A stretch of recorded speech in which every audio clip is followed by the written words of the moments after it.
after barely escaping the assassination of his entire kin. Our protagonist, 10-year-old Ha-Hyen, travels to his maternal grandfather, the Sword Saint. Seeing his critical situation, the Sword Saint sends him to the entrance exam. However, he turns out to be a divine prodigy capable of learning any talent simply by witnessing it once. Guys, that concludes the intro. Help us get to 696 likes and let's begin. The scene opens on a dark and stormy night, with heavy rain pouring down over a vast, hilly landscape. Amid the relentless downpour, two figures struggle through the rain-soaked forest, their movements urgent. The mother looks over to Sin Ha-Hyen and urgently shouts at him to keep moving, promising they are almost there. Clutching his chest and breathing heavily, Sin Ha-Hyen struggles but agrees with his mother's words. Suddenly, the two of them come across a fork in the road, leading in two different directions, and they stop abruptly. The mother looks terrified and exclaims that the path was created by her, insisting she never made any forks in it. Breathing heavily, Sin Ha-Hyen calls out to his mother to decide quickly, and she urgently points right, urging him to go that way as the pursuer's sound nears.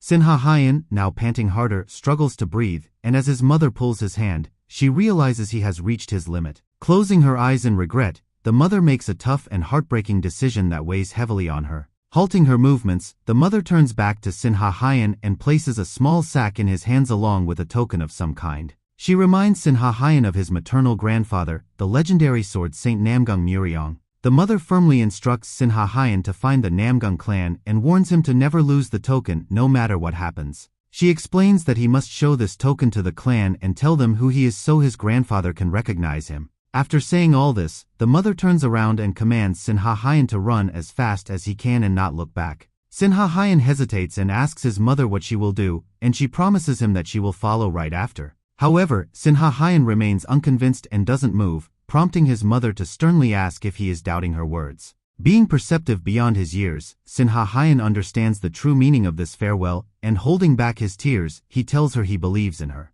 On his mother's final and desperate command, Sin Ha-Hyen begins running as fast as his legs can carry him. Once Sin Ha-Hyen disappears from sight, the mother draws her sword with determination and challenges the traitors to reveal themselves. A man steps out from behind a bush, laughing arrogantly, followed by several assassins, and mockingly praises her for her cleverness. The mother, Yang Ryong, seething with anger, shouts at the man to shut his mouth. Smiling even more broadly, the man taunts her, questioning why she made things so difficult despite her severe injuries. He goes on to admit that if she hadn't taken the wrong turn, they might have completely lost track of her. Yang Ryong, glaring at him, accuses him of creating the fake path, and the man confirms it, asking her why she married into the Sin family. Furious, Yang Ryong calls him scum and demands to know why he betrayed their family. The man, introducing himself as Sin Ji-Hyak, denies being a traitor, claiming he has been loyal to his lord from the very beginning. As Sin Ji-Hyak unsheathes his sword, he reveals with pride that he has been planning this bloodbath for over 20 years.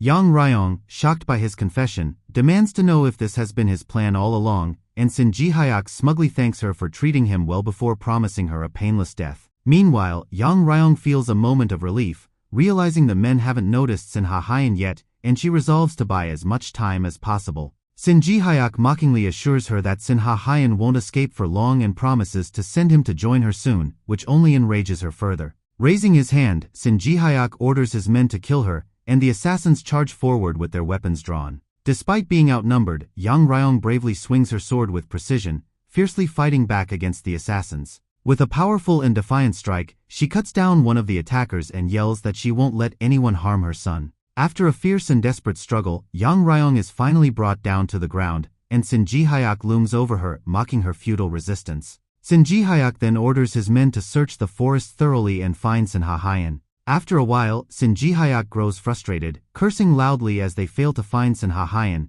unaware that the boy is hiding underground, hands clasped over his mouth. Tears stream down Sin Ha-Hyen's face as he realizes what likely happened to his mother, but he forces himself to stay silent to avoid discovery. Like a game of life and death hide and seek, Sin Ha-Hyen uses the turtle breathing technique, holding his breath and erasing his presence entirely. Meanwhile, Sin Ji-Hyak and his men continue searching the forest frantically, their frustration mounting. Hours later, Sin Ha-Hyen finally emerges from a small hole in the ground. He wanders the forest like a lost child, grief-stricken and clutching onto his mother's last instructions to find his grandfather in the Namgung clan. Using 2 sticks to determine the direction, Sin Ha-Hyen notes that Anhui province, home to the Namgung clan, is quite far from his current location. As a toddler, Sinji Hayak had taught Sinha Hyan the method of determining direction using the shadows of the sun. Recalling this, Sinha Hyan still struggles to believe that his beloved uncle ultimately betrayed them. Although they were not related by blood, Sinha Hyan had learned a great deal from Sinji Hayak.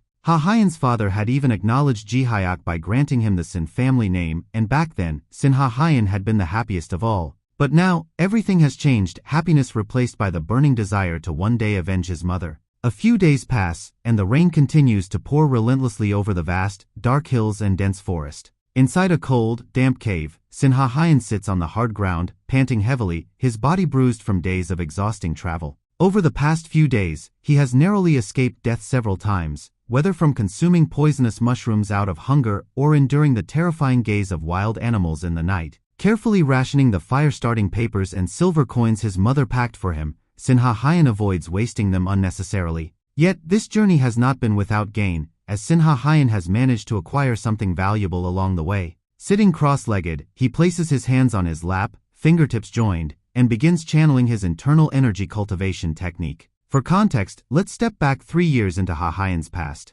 Seated before his mother, Namgung, Sinha Hyan attentively listens as she begins teaching him the Changung Daean inner energy technique. Namgung only explained this method once, and Sinha Hyan gave it his undivided attention. The young Sinha Hyan instinctively asked no questions, sensing his mother's sorrowful expression, and simply listened intently. Back in the present, Sinha Hyan has not only mastered the technique from a single lesson but has comprehended its every method. After channeling energy for several seconds, he opens his eyes, takes a deep breath, and, though slightly exhausted, decides that it's enough for today. Clenching his fists with determination, he resolves to test his hunting skills. Out in the dense forest, Sinha Hyan spots a white rabbit and quickly hides behind a tree, careful not to be noticed. Waiting for the rabbit to turn its back, Sinha Hyan quietly steps out from behind the tree, raising his hands in preparation to pounce. At the perfect moment, Sinha Hyan dives toward the rabbit but narrowly misses as it leaps away. Refusing to give up, he takes off after the rabbit, his determination fueling his every step. Putting all his strength into his legs, Sinha Hyan suddenly feels his body become unexpectedly lighter.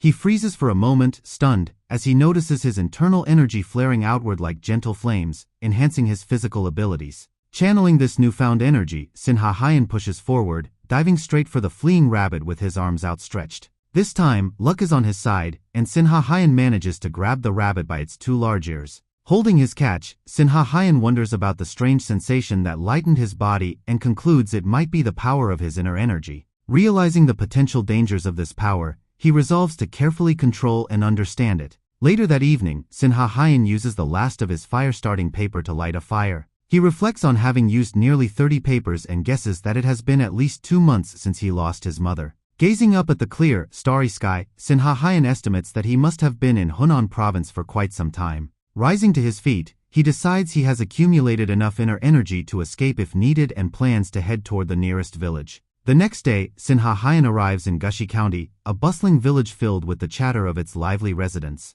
He bows deeply, thanking a kind man who provided answers to his questions, and the man smiles warmly, dismissing Hyan's gratitude. As a gesture of kindness, the man hands Sinha Hyan a large dumpling, encouraging him to eat. Taking a bite, Sinha Hyan experiences a rare moment of comfort, feeling that perhaps the martial world isn't entirely cruel. Based on the information he has gathered, this village is located in southeastern Hunan province, confirming that Sinha Hyan is heading in the right direction. With the marketplace bustling due to market day, Sinha Hyan decides to purchase some fire-starting papers before continuing his journey. Just then, a voice calls out to him, prompting Sinha Hyan to turn around, only to be confronted by a group of beggar children. The children accuse him of trespassing on their territory, their voices filled with hostility.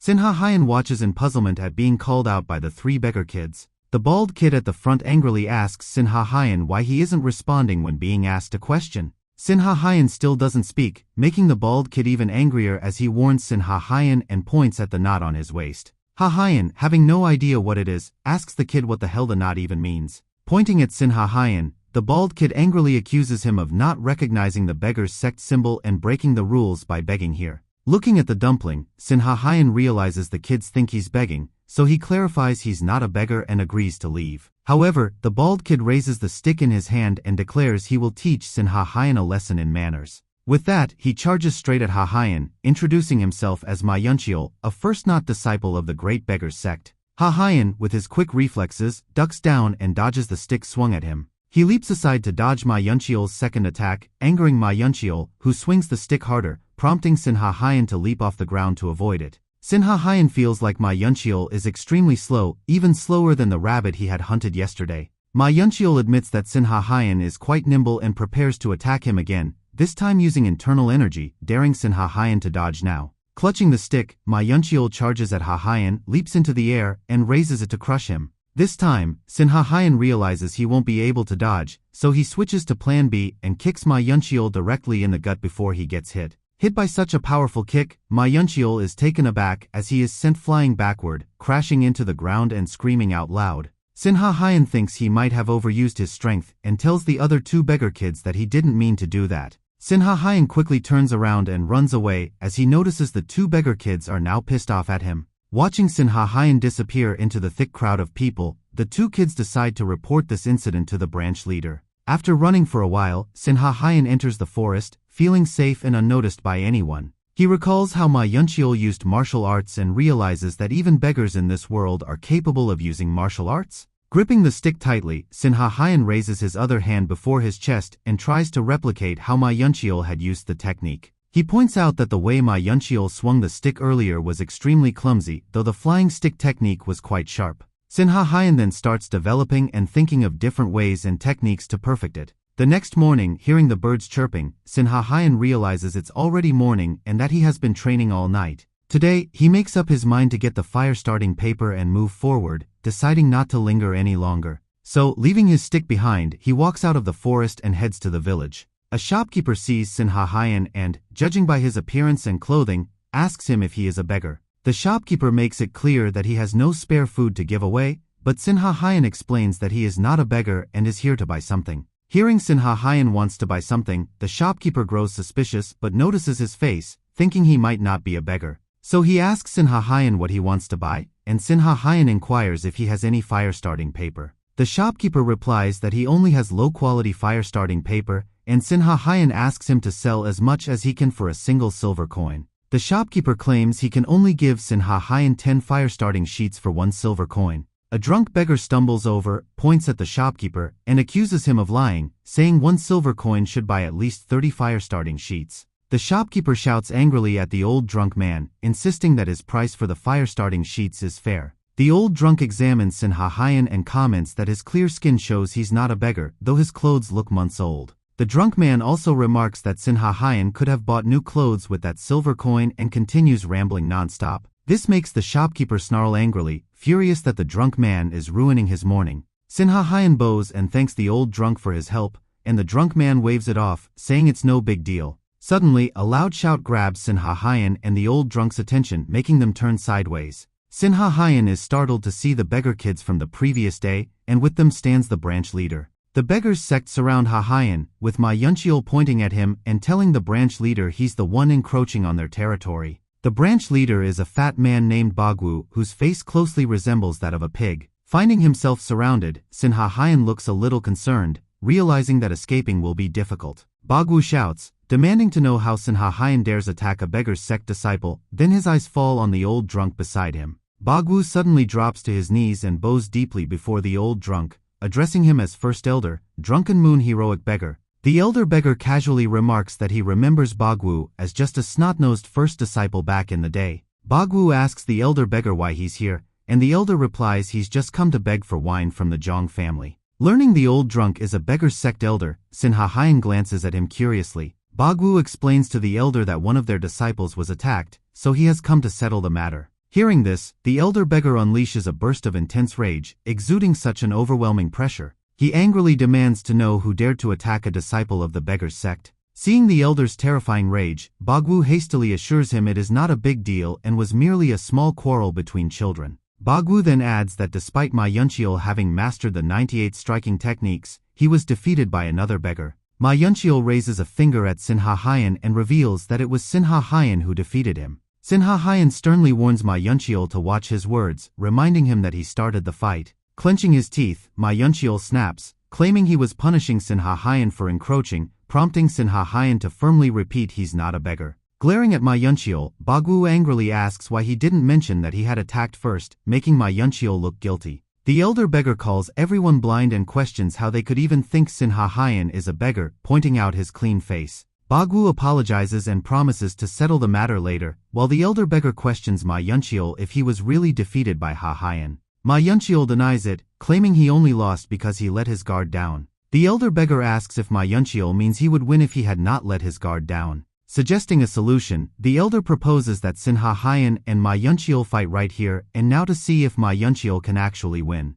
The elder clarifies that it will be a proper martial arts match and encourages Sin Ha Hyan to teach Ma Yuncheol another lesson like before. After a few minutes, Sin Ha Hyan and Ma Yuncheol move to an open space and prepare for their martial arts duel. Ma Yuncheol introduces himself and asks Sin Ha Hyan for his name, but Sin Ha Hyan refuses to answer. Feeling insulted, Ma Yuncheol becomes enraged and accuses Sin Ha Hyan of being disrespectful. He charges at Ha Hyan, daring him to block his attacks this time. Moving his foot slightly, Sin Ha Hyan sidesteps with ease, effortlessly dodging the charge. Observing this, both the elder beggar and Bagwu praise Sin Ha Hyan for his clean and precise footwork. Ma Yuncheol swings his stick at Sin Ha Hyan again, but Sin Ha Hyan simply dashes backward, avoiding the attack. Sin Ha Hyan notices that Ma Yuncheol has too many openings and is recklessly attacking without paying any attention to his defense. Deciding to counter, Sin Ha Hyan raises his stick and strikes Ma Yuncheol squarely across the face. Stunned by the blow, Ma Yuncheol is momentarily bewildered. Without hesitation, Sin Ha Hyan raises his stick again and,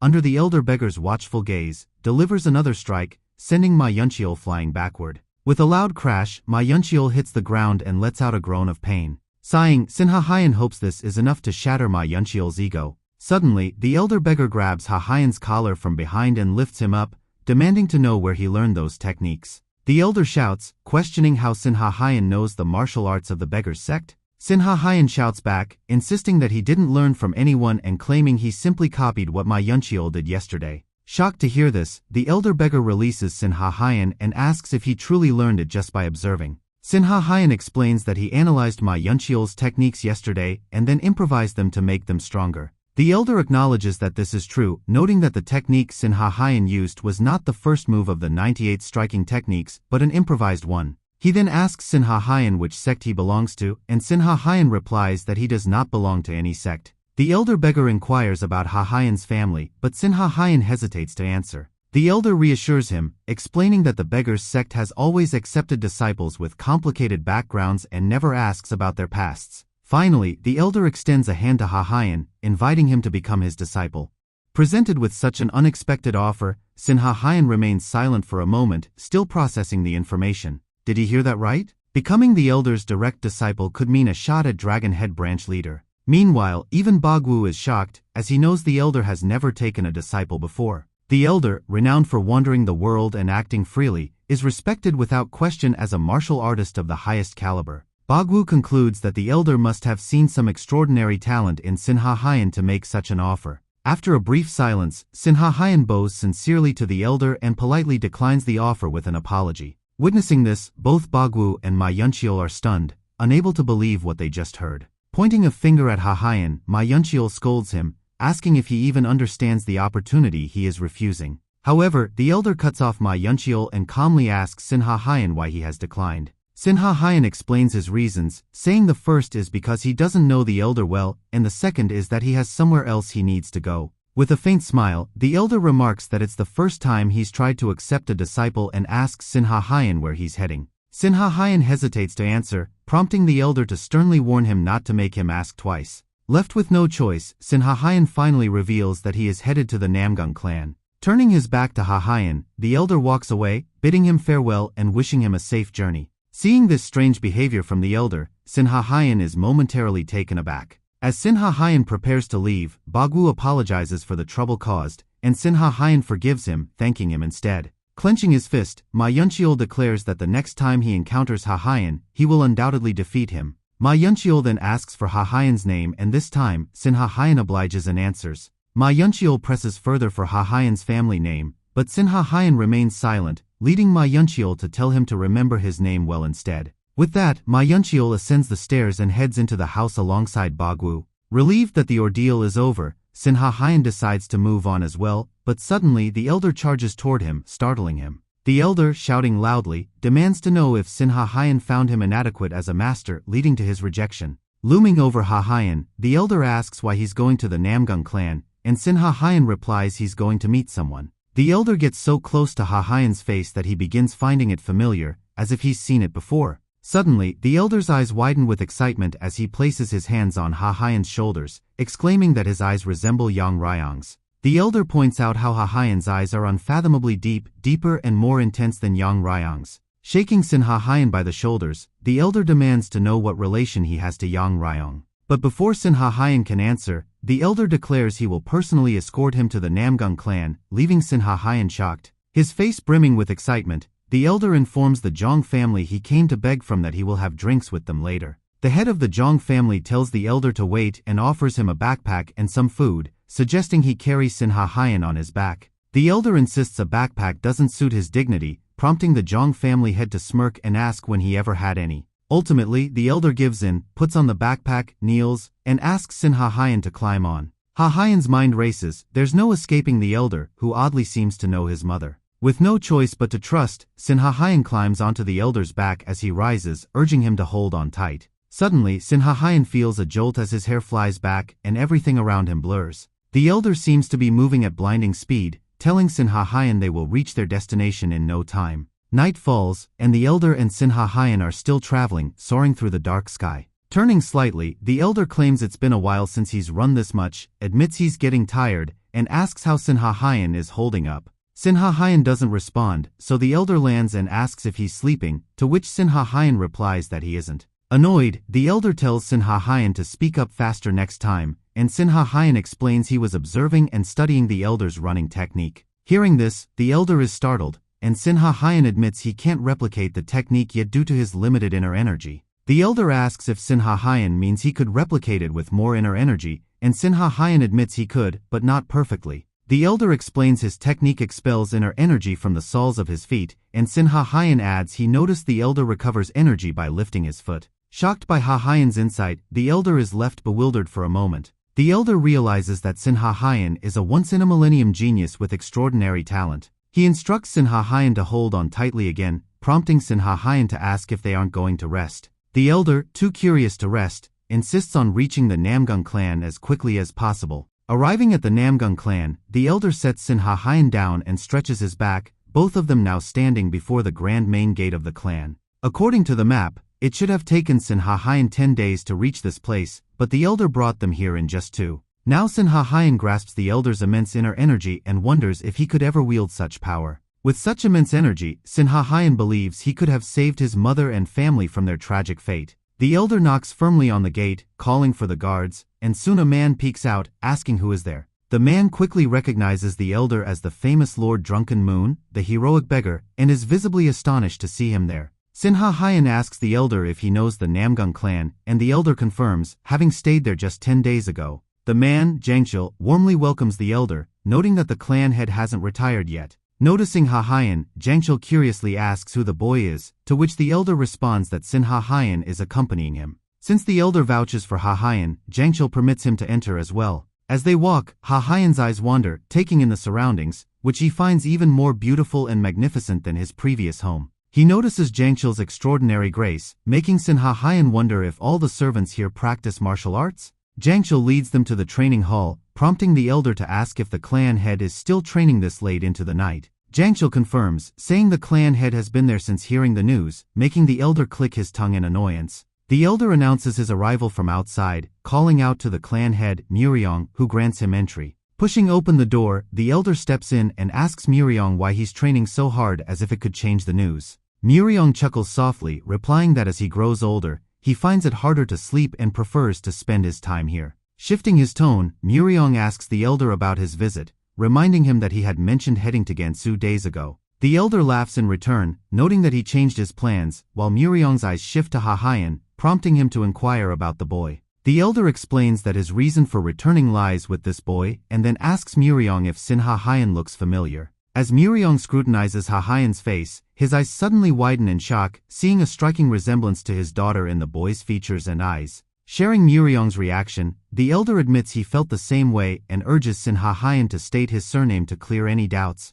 Sin Ha Hyan steps forward slowly, bows deeply to Muriong and greets him, addressing him as grandfather. He then retrieves a token from his belongings, one that his mother had given him, and presents it to Muriong. The moment Muriong sees the token, he immediately recognizes it as belonging to his daughter, Yang Ryong. Introducing himself, Sin Ha Hyan declares that he is the son of Yang Ryong, confirming his lineage to Muriong. Overwhelmed with emotion, Muriong lunges forward, enveloping Sin Ha Hyan in a tight embrace, relieved his grandson is alive and well. Sin Ha Hyan explains that he traveled here from the Sin family in Shaanxi. Muriong urgently asks Sin Ha Hyan if he survived the Sin family attack and inquires about his mother's whereabouts. Sin Ha Hyan solemnly recounts that his mother ensured his escape but stayed behind to hold off the pursuers. Muriong's long-held suspicions about his daughter's fate are confirmed, filling him with deep regret for allowing her to marry, thinking she might still be alive otherwise. Tightening his embrace, Muriong acknowledges Ha Hyan's struggles and reassures him everything will be alright, bringing tears to Ha Hyan's eyes.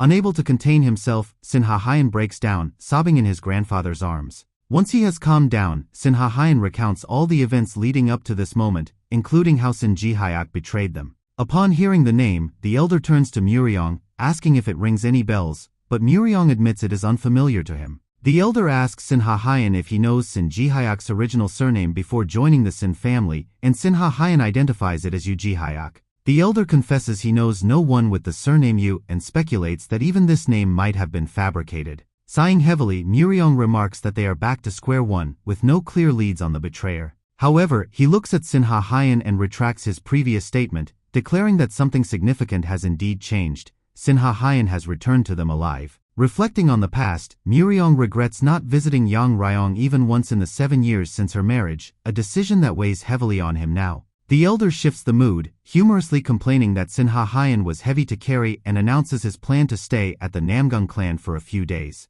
Laughing, Muriong teases the elder, suggesting that he should just settle here permanently. Muriong warmly tells Sin Ha Hyan to make himself at home, and Sin Ha Hyan responds with a grateful smile. Muriong starts fussing over Ha Hyan, asking if he wants anything and promises to fulfill any wish he might have. Observing Muriong, renowned as the iron-blooded warrior, transform into a doting grandfather, the elder finds himself genuinely impressed. Hesitating for a moment, Sin Ha Hyan says he has something to do, prompting Muriong to encourage him to speak freely. Gathering his resolve, Sin Ha Hyan requests Muriong to teach him martial arts. Muriong is utterly stunned, completely unprepared for such a request from his young grandson.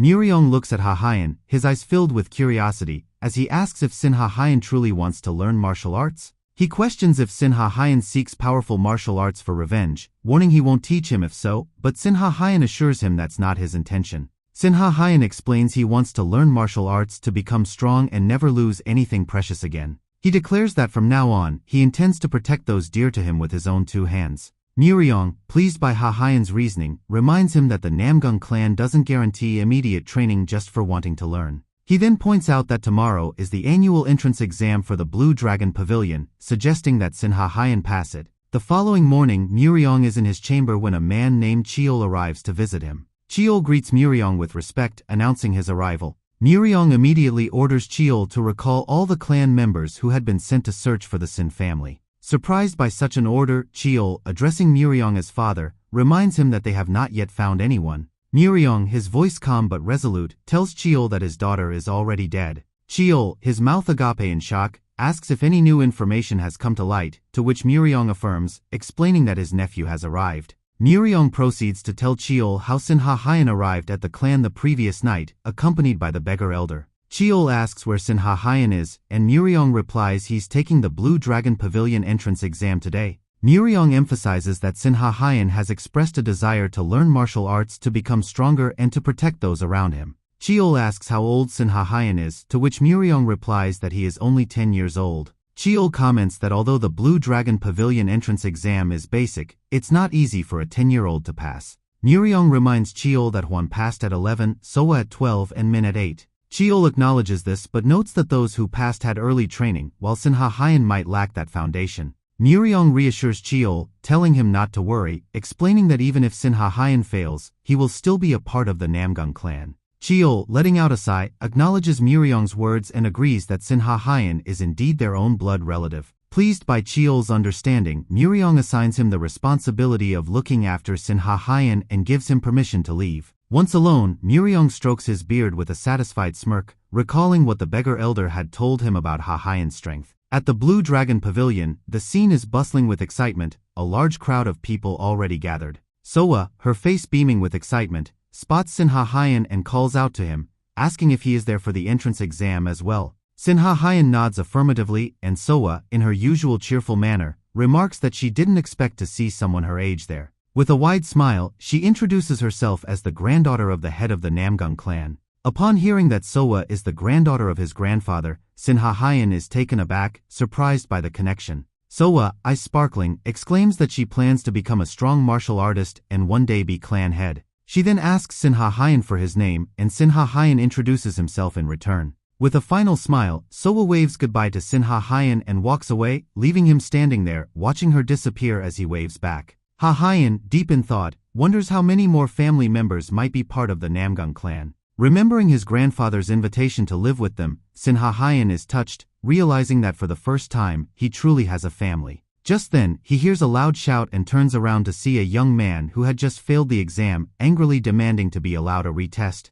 Sin Hahayan quickly realizes that the exam has begun, as the remaining examinees gather around the examiner. As the exam progresses, some candidates fail and break down in tears, while others pass and celebrate their success with excitement. Hahayan, quietly observing, keeps track of those who pass, noting that out of hundreds of applicants, only 30 have made it through so far. A little while later, Soa, beaming with excitement, bursts into the crowd, shouting that she has passed the exam, and runs to hug someone in celebration. The examiner then announces that the last person remaining for the test is Sin Hahayan and calls him forward. Sin Hahayan walks confidently towards the examination hall in response to the examiner's call. Ju-hyun, in charge of basic martial arts, greets Sin Hahayan and explains the fair entrance exam process, warning that failure means retaking it next year. The first test is a movement challenge, where Sin Hahayan must follow the footprints on the training ground in any pattern he chooses. Grateful for the explanation, Sin Hahayan thanks Ju-hyun and immediately dashes forward,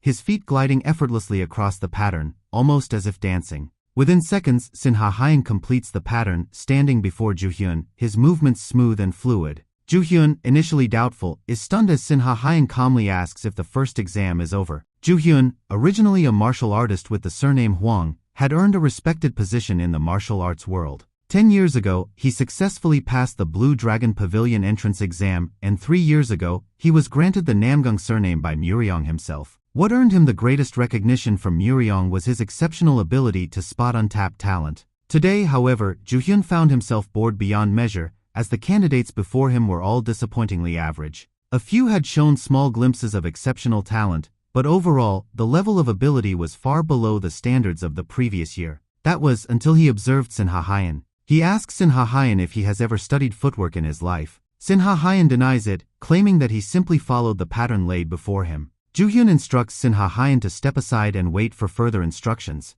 Once Sin Hahayan leaves, Ju-hyun turns slightly and asks Cheol, wondering what exactly Sin Hahayan is. Cheol suggests that there might indeed be a deeper reason behind their father's decision to allow Sin Hahayan to take the exam. Standing before the remaining candidates, Ju-hyun instructs those who have passed the first test to step aside. Noticing Sin Hahayan, Soa waves at him, asking if he has passed too, to which Sin Hahayan smiles and nods. Congratulating the candidates, Ju-hyun tells them that passing the second test will make them Blue Dragon Pavilion members. He then reveals that the second test will be a sparring match with martial artists from the Blue Dragon Pavilion. At this announcement, some candidates frown, murmuring among themselves about how they can possibly win against experienced martial artists. Ju-hyun, hearing their concerns, reassures them that it will not be a real duel, but a simplified match designed to assess their abilities. He also reminds them that the goal isn't for the candidates to win, as no one has ever managed to do so. Wishing the candidates the best of luck, Ju-hyun instructs them to enter the arena one by one as their names are called.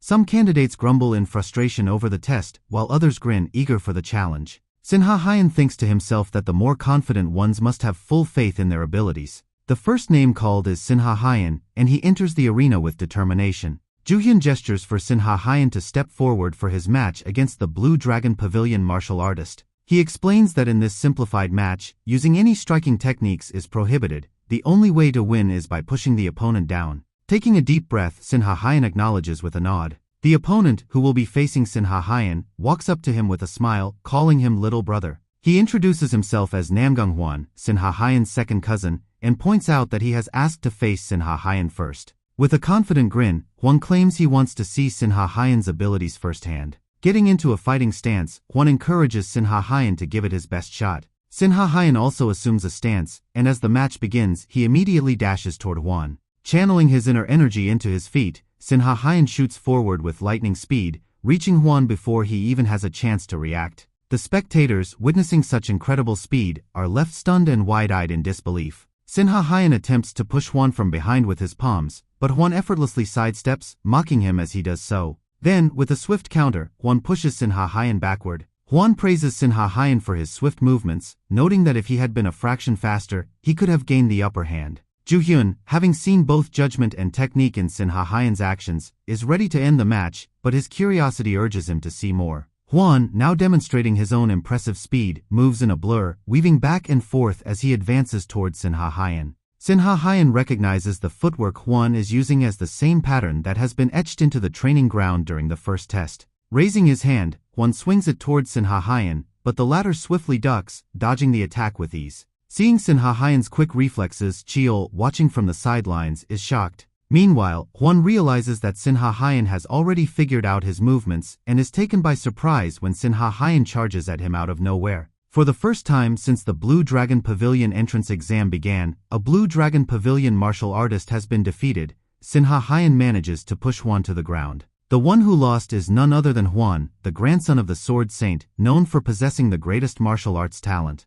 Brushing his back hair nervously, Hwan forces out a laugh, reluctantly admitting that he did lose. Bowing respectfully, Sinha Hyen humbly claims his victories are mere luck, insisting his opponents always let their guard down. Gaihin approaches Sinha Hyen and asks how on earth he managed to pull it off. He presses Sinha Hyen, questioning how he mastered the infinite steps, reminding him that he claimed never to have learned the footwork. Sinha Hyen responds by saying he merely recognized the steps Hwan used as being similar to the ones performed during the first test. Hearing this, Gaihin is left speechless, astonished that Sinha Hyen managed to figure out the steps just by observing them once. This realization makes Gaihin wonder if Sinha Hyen could become the greatest talent, even surpassing those he had seen before. He tells Sinha Hyen that he has passed, to which Sinha Hyen responds with gratitude. Gaihin quickly points out that there's no need for thanks since Sinha Hyen had proven himself more than capable. Smiling, Gaihin adds that he looks forward to guiding Sinha Hyen in the future. A while later, Sinha Hyen steps out of the exam hall and finds himself the center of attention,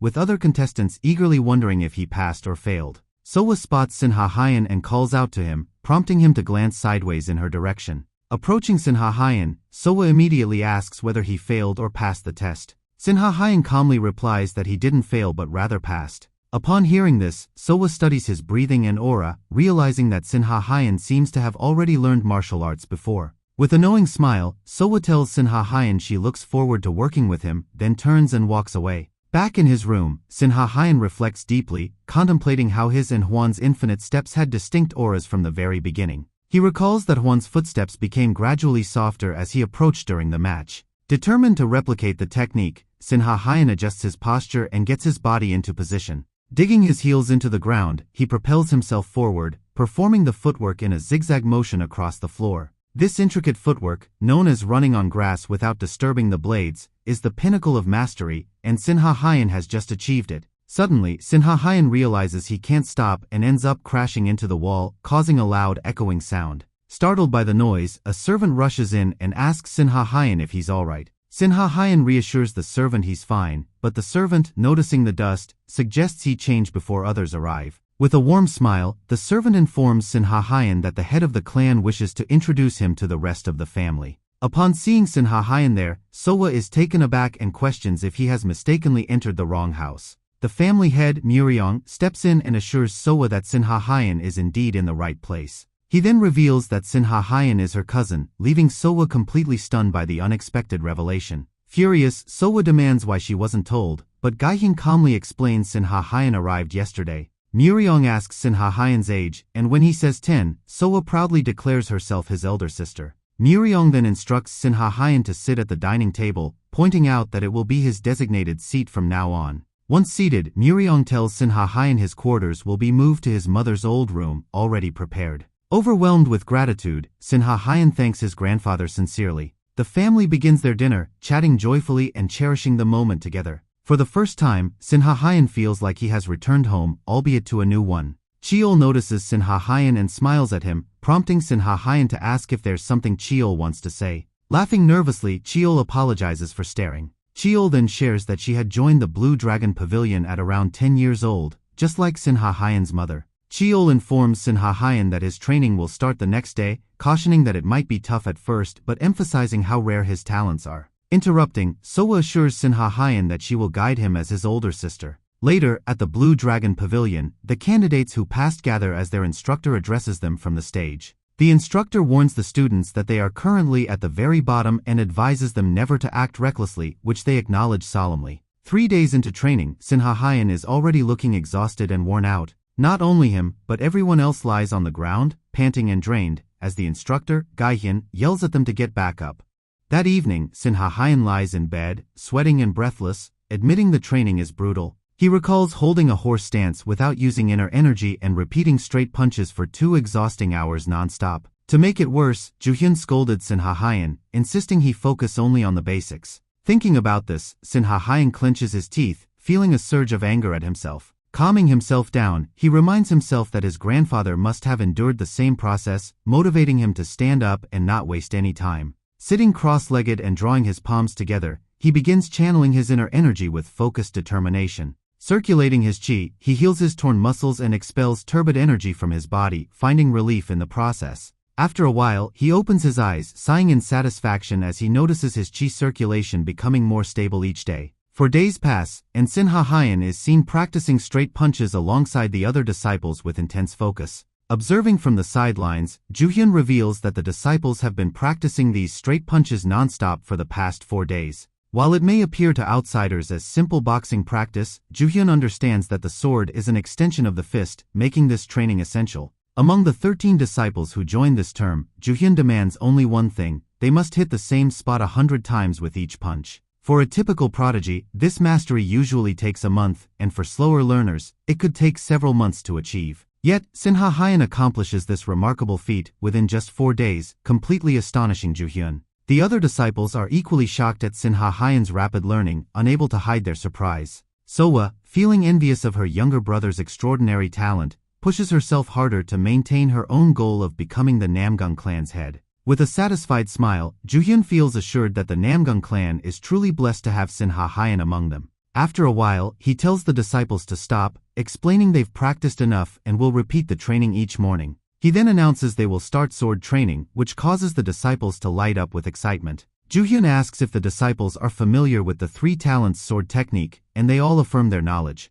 However, Sin Ha Hyun raises his hand, prompting Juhyun to question if there is an issue. Sin Ha Hyun explains that he has never held a sword before, leaving everyone in utter disbelief. Still astonished, Juhyun points out that the 3 talents sword technique is typically the first thing taught in martial arts. Sin Ha Hyun admits he never learned any martial arts basics, let alone sword techniques, which further shocks the group. Juhyun reassures Sin Ha Hyun that it is not an issue and decides all disciples will begin training in the 3 talents sword technique. Gathering their wooden swords, the disciples watch as Juhyun retrieves his own sword and begins demonstrating the technique. With fluid movements, Juhyun swings his sword swiftly, slicing through the air in an elegant display of precision and mastery. Mesmerized by the graceful movements, the disciples watch in awe, deeply impressed by their instructor's skill. After the demonstration, Juhyun instructs the disciples to memorize the movements for tomorrow's sword training, then ends the lesson. That night, while everyone else is asleep, Sin Ha Hyun is outside, attempting to replicate Juhyun's sword movements from earlier. Recalling the movements of the beggar kid he once saw, Sin Ha Hyun notices similarities to Juhyun's techniques. Fixing those movements in his mind, he begins practicing them, moving fluidly and swinging his sword with controlled precision. Successfully performing the 3 talents sword technique, Sin Ha Hyun also starts practicing the 98 striking techniques. Lifting his sword before his face, he decides to practice both techniques one more time to perfect them. After multiple repetitions, he finally understands that these techniques are built on the same principle as the straight punch. He realizes the 3 talents sword technique and 98 striking techniques are foundational arts meant to master the basics through repetition. When mastered, the 3 talents sword technique serves as the ultimate foundation, making it easier to learn advanced sword techniques. Sin Ha Hyun continues practicing late into the night, noticing a slight increase in his power, but still feeling as though something is missing. Suddenly, he senses someone behind him and turns to see a stranger who asks how he is doing. Introducing himself as Namgung Min, the stranger smiles warmly and calls Sinha Hyan his little brother. Walking up to Sinha Hyan, Namgung Min mentions their uncle said he would be here and praises his hard work. He observes that Sinha Hyan seems to be practicing the three talents sword technique, which Sinha Hyan confirms. Min notes that based on Sinha Hyan's movements, it seems he has been practicing for a long time and asks if he feels something is missing. He explains that swordsmanship is not just about the sword and the arm wielding it, emphasizing that footwork is equally crucial. Hearing this, Sinha Hyan realizes his mistake, as he had never focused on his footwork while wielding the sword. Offering to demonstrate, Min tells Sinha Hyan to watch carefully. Lifting his wooden sword, Min begins showcasing the three talents sword technique, infusing his inner energy into each move. He performs a vertical slash, followed by a horizontal slash that flows like a raging river, and concludes with thrusts so fast it seems like there are multiple copies of him. Witnessing this astonishing display, Sinha Hyan is left speechless and deeply impressed. Min explains that the final move is called Wind and Rain in 8 directions, a technique involving thrusting the sword in 8 precise directions. He then asks Sinha Hyan if he learned anything from the demonstration, and Sinha Hyan admits he noticed how Min followed the sword's path. Min presses further, but Sinha Hyan confesses he was too focused on the movements to observe anything else. After thinking for a moment, Sinha Hyan concludes that the purpose of footwork is to maintain the body's center of gravity during combat. When Min asks what he means, Sinha Hyan elaborates that maintaining the body's center allows one to display their best swordsmanship. He also adds that he realized the need to carefully balance inner energy and physical strength for optimal results. Min, thoroughly impressed, acknowledges that Sinha Hyan has already grasped the concept of centering the body in swordsmanship. He encourages Sinha Hyan to keep focusing on his center and refining his footwork, as it is fundamental to mastering the sword. With a slight bow, Sinha Hyan thanks Min for his guidance, and the two head back to their respective rooms.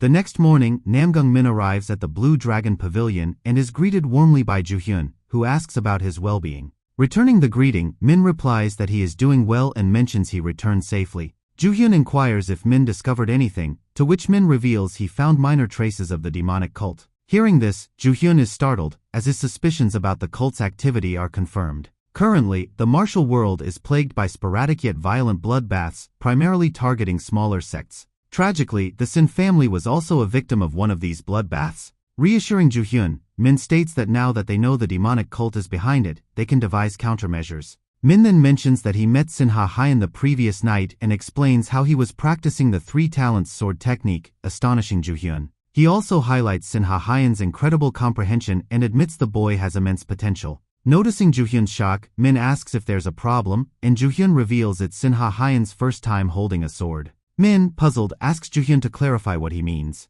Juhyun recounts Sinha Hyan's feats, including acing the entrance exam, memorizing the infinite steps, and defeating Hwan in a sparring match. Hearing this, Min is stunned and takes a few moments to process the information. Smiling slightly, Min remarks that perhaps it's time for him to relinquish the title of once-in-a-millennium talent. Juhyun responds that for ordinary people, Min still holds the title of once-in-a-millennium talent. Min resolves to redouble his training efforts, which he had been neglecting, so he won't lag behind his younger brother, Sinha Hyan. Min admits he had lost his competitive drive, as there was no one among the younger generation who could challenge him. Reflecting on his past, Min recalls how, at 15, he defeated all young warriors at the Blue Dragon Pavilion, extinguishing his fighting spirit. Now, seeing the fire of competition rekindled in Min's eyes, Juhyun feels a sense of satisfaction. At that moment, Soa arrives, and upon noticing Min, she exclaims excitedly. Rushing toward him in delight, she hugs Min tightly and asks why he didn't visit her sooner. Patting Soa's head affectionately, Min explains that he arrived late the previous night and didn't have the chance. Sinha Hyan soon joins them, bowing respectfully to greet Min and wishing him a good morning. With a small laugh, Min acknowledges Sinha Hyan's greeting and then departs. Juhyun, still smiling, feels optimistic, sensing that a new era is dawning for the Namgung clan. Quite some time has passed since Sinha Hyan entered the Blue Dragon Pavilion, and he has dedicated every moment to relentless training. Sinha Hyan thought wielding a sword would feel different, but he started to miss the straightforward punches. The current training involves repeatedly slashing the same spot with a sword, which seems simple but requires immense precision and focus. It isn't just Sinha Hyan struggling, all the disciples are finding this technique exceedingly difficult. Despite being fully concentrated, each of Sinha Hyan's slashes deviates slightly, just half a fingernail's width from perfection. With a deep breath and sharper focus, Sinha Hyan finally manages to align his slashes more accurately than before. Watching Sinha Hyan, Ju-hyun smiles with pride, sensing he might become the youngest to skip straight to a grade. The Blue Dragon Pavilion classifies its martial artists into 3 primary ranks based on skill and progress. The first rank consists of trainees who focus on cultivating their bodies and dantian before delving into martial arts. The second rank includes Blue Dragon Pavilion members who are officially recognized as part of the clan and begin learning family martial techniques. Lastly, the elite members represent the Namgung clan in the martial world, manage key affairs, and may receive the Namgung surname. There's no set timeframe for advancing through these ranks, as promotions depend solely on individual skill and merit. Min, for instance, advanced to Blue Dragon member status within 2 years and became an elite member in just 1 additional year. As Ju-hyun reflects, Sinha Hyan approaches and announces he has already learned the Changung Daein technique, stunning Ju-hyun. Ju-hyun knows that mastering Changung Daein is a feat even Blue Dragon members struggle with, making Sinha Hyan's progress astonishing. Noticing Sinha Hyan's exceptional focus, Ju-hyun dismisses the disciples after a while, instructing them to return tomorrow for more training. Relieved that training is over, Soa approaches Sinha Hyan and suggests they head back together. On their way, Soa asks Sinha Hyan if he truly trains even at night and wonders how he doesn't find non-stop training unbearably dull. Sinha Hyan admits that it's undeniably boring, surprising Soa, who hadn't expected such a blunt answer. He explains that their master emphasized the importance of mastering the basics, which is why he dedicates himself to rigorous training. Soa asks if this dedication means he would blindly follow their master's instructions, even if it cost him his life. Sinha Hyan calmly responds that if it would help him improve his martial skills, he wouldn't hesitate to try, leaving Soa utterly shocked. Watching his innocent smile as he says such extreme things makes Soa question how far he's willing to go. She asks if Sinha Hyan plans to train in the courtyard again tonight, and he replies that he probably will. Soa suggests that instead of confining himself to the courtyard, he should explore more of the training grounds. Her surprise grows even further when Sinha Hyan admits he has only been moving between the hall and training ground since his arrival. Determined to match his dedication, Soa declares that she will train alongside Sinha Hyan from now on to shake off her laziness. Though initially overwhelmed by his intense regimen, Soa gradually begins to enjoy the rigorous training after a week of perseverance. However, she notices that the gap between her improvement and Sinha Hyan's is enormous, like comparing a single drop of water to an endless ocean. Sinha Hyan, meanwhile, continues to focus entirely on replicating Min's demonstration of the 3 talents sword technique. After much practice and thought, Sinha Hyan finally realizes that slashing isn't merely about swinging the sword with force. Instead of forcing out his inner energy, he lets the sword flow naturally with the wind, allowing the energy to release with effortless grace. He cuts through the air, each slash carrying the elegance of a gentle breeze, refining his movements with every swing. Watching this, Soa is utterly stunned, unable to believe what she's witnessing. Sinha Hyan then attempts the final move, wind in 8 directions, thrusting his sword into 8 directions with lightning-fast precision. Soa stands frozen, completely shaken by the unparalleled skill on display. Suddenly, Sinha Hyan feels his strength leaving him, realizing he has reached his limit, and collapses onto the ground to rest. Soa immediately asks what technique he just performed, and Sinha Hyan casually replies that it was the 3 talents sword technique. Soa, unconvinced, retorts that it couldn't possibly be the same technique they learned. Frustrated by how far behind she feels, Soa shouts that it's unfair, fuming as she storms away. As she leaves, she angrily declares that during training, Sinha Hyan should avoid speaking to her because she refuses to fall behind him. Time flows steadily, and Ju-hyun, who once believed this year's disciples were inferior to past batches, now watches in astonishment as they develop at an incredible pace. Among them, Ju-hyun feels certain that Sinha Hyan is the driving force, inspiring and influencing the others through his unmatched dedication. This sight reminds Ju-hyun of Min, who, at Sinha Hyan's age, stood like a dragon towering above his peers in talent and ability. Sinha Hyan approaches Ju-hyun, bows, and declares he needs a break, admitting he can't push himself further. The other disciples are utterly shocked by this, as they had thought Sinha Hyan was an unyielding force. They question him, asking why he's resting already and accusing him of thinking himself superior, believing he wants special treatment. Calmly and without hesitation, Sinha Hyan denies their accusations, simply replying that he wishes to rest because he truly needs it. Ju-hyun observes that, despite being the youngest among them, Sinha Hyan has become a leader whom the others look up to like an elder brother. For a fleeting moment, Ju-hyun even entertains the idea that perhaps this group might all rise together to become official members.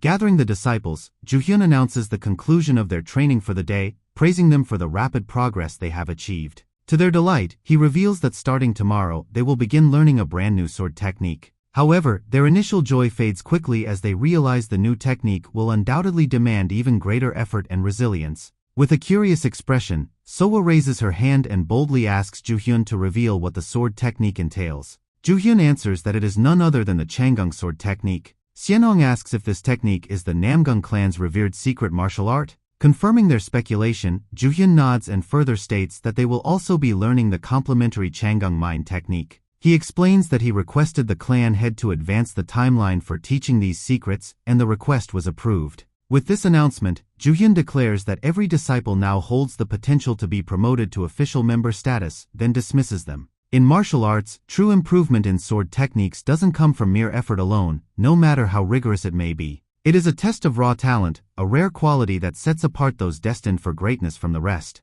Whether it's in mastering the movements of a sword or understanding the deep principles of swordsmanship, talent reigns supreme. Yet, one more element is crucial, one often overlooked, and that is an unyielding obsession with perfection. After a month of learning the Changung sword technique, clear differences begin to emerge between Soa, Sinha Hyan, and Peng Xianhong from the northern Peng family. When Ju-hyun first encountered Xianhong, he was taken aback. Rumors had circulated that Peng Ji-san, Xianhong's father, doted on him excessively, sparing no expense on martial arts training and rare elixirs. Ju-hyun now confirms those rumors as truth, recognizing that Xianhong's talent. However, Xianhong's attention remains fixed on Sinha Hyan, as he watches him absorb every lesson effortlessly, like water flowing into parched earth. To Xianhong, it seems as though Sinha Hyan was born with an innate understanding of the Changung sword technique. Standing before Sinha Hyan, Xianhong feels a pang of inadequacy, recalling his father's words that he would someday grow to be the strongest. But now, Xianhong realizes the world of the Namgung clan is far vaster and filled with talents greater.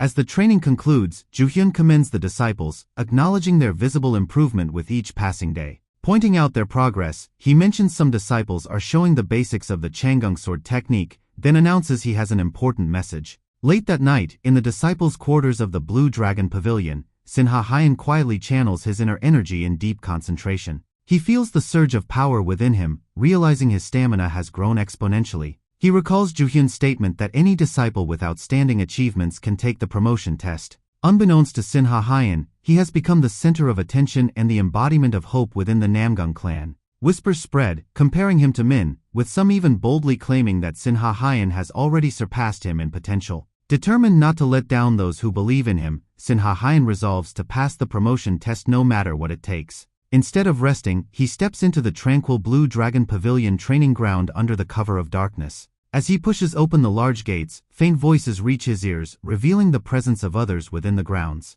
He discovers Xianhong speaking with Ju-hyun, boldly declaring his desire to take the promotion test as soon as possible. Ju-hyun calmly responds that Xianhong will have his opportunity when the time is right, asking why he is so eager. Xianhong hesitantly inquires about Sinha Hyan's standing, and Ju-hyun admits that Sinha Hyan is currently on a higher level and will be tested first. Frustrated, Xianhong retorts that, while Sinha Hyan is indeed skilled, he cannot possibly be the strongest among them all. Ju-hyun, recognizing the jealousy in Xianhong's words, doesn't chastise him, understanding it stems from the boy's fiery passion. Seizing the moment, Ju-hyun summons Sinha Hyan and declares a sparring match between him and Xianhong to determine who truly stands superior.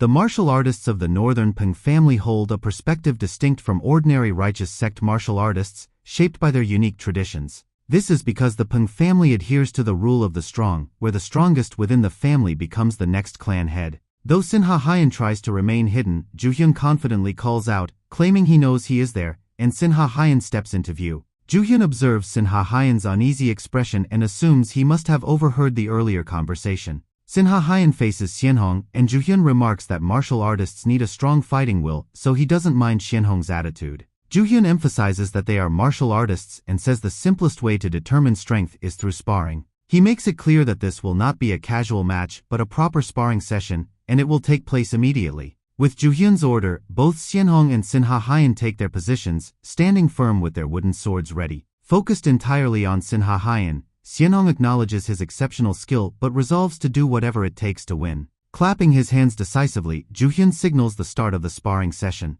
Without wasting a single moment, Xianhong charges towards Sinha Hyan, who braces himself to counter. Xianhong swings his wooden sword with force, but Sinha Hyan quickly blocks it. Ju-hyun, watching closely, exclaims that Sin Ha-hyen's defensive response was exactly as he expected from him. Xianhong strikes again, this time with even greater power, and Sin Ha-hyen barely manages to block the attack. As the match continues, Ju-hyun wonders how many elixirs Xianhong received, recalling the Peng family master's favor. Despite Xianhong's relentless strikes, he grows increasingly surprised that Sin Ha-hyen hasn't faltered in terms of strength. While this is Sin Ha-hyen's first formal sparring match, he has fought others before, and as he battles Xianhong, he realizes that Xianhong is skilled but not on the level of Min. Sin Ha-hyen swings his sword with precision, nearly landing a hit on Xianhong, who blocks it at the very last second. Taking a step back, Xianhong notes that the attack was dangerously close. Sin Ha-hyen reflects on his countless mental sparring sessions against Min, realizing that those experiences have prepared him well for moments like this. Observing Xianhong's superior inner energy, Sin Ha-hyen quickly concludes that clashing head-on would not be a wise choice. Determined to turn the tide, Sin Ha-hyen charges forward just as Xianhong counters with his own aggressive move. Their eyes lock in as they swing their swords, and suddenly one of the wooden swords snaps and falls to the ground. When the dust clears, Sin Ha-hyen's sword is intact, pointed at Xianhong's face as he sits stunned on the ground. Xianhong, completely taken aback, struggles to process his unexpected defeat. Seeing Sin Ha-hyen exhausted, Xianhong realizes he used all his inner energy for the final strike. Extending his hand, Sin Ha-hyen reaches out to Xianhong and calmly asks if he is alright. After a moment of silence, Xianhong smiles, accepting his defeat gracefully and acknowledging Sin Ha-hyen's superior skill. Taking Sin Ha-hyen's hand, Xianhong rises to his feet and openly admits his loss. Reflecting on the match, Xianhong realizes how arrogant he had been and vows to train harder. Ju-hyun, clearly impressed, smiles and declares that it was an excellent match. He instructs Sin Ha-hyen to rest, announcing that the long day tomorrow will include Sin Ha-hyen's promotion test, which has been moved up.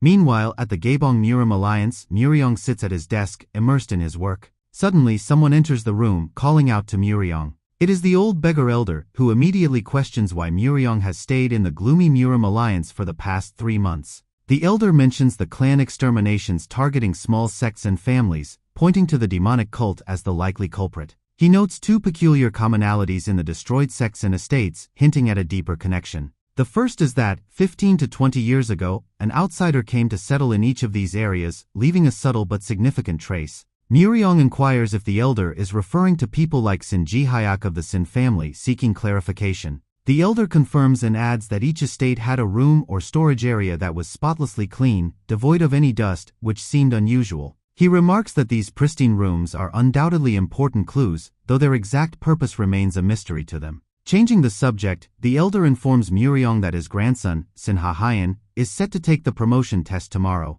Startled by this revelation, Muriong asks if it is true, and the elder, with a mischievous smirk, assures him that he never lies about such matters. Hearing this, Muriong declares that he must hurry back to his sect immediately and instructs the elder to handle things at the Murim Alliance, much to the elder's displeasure.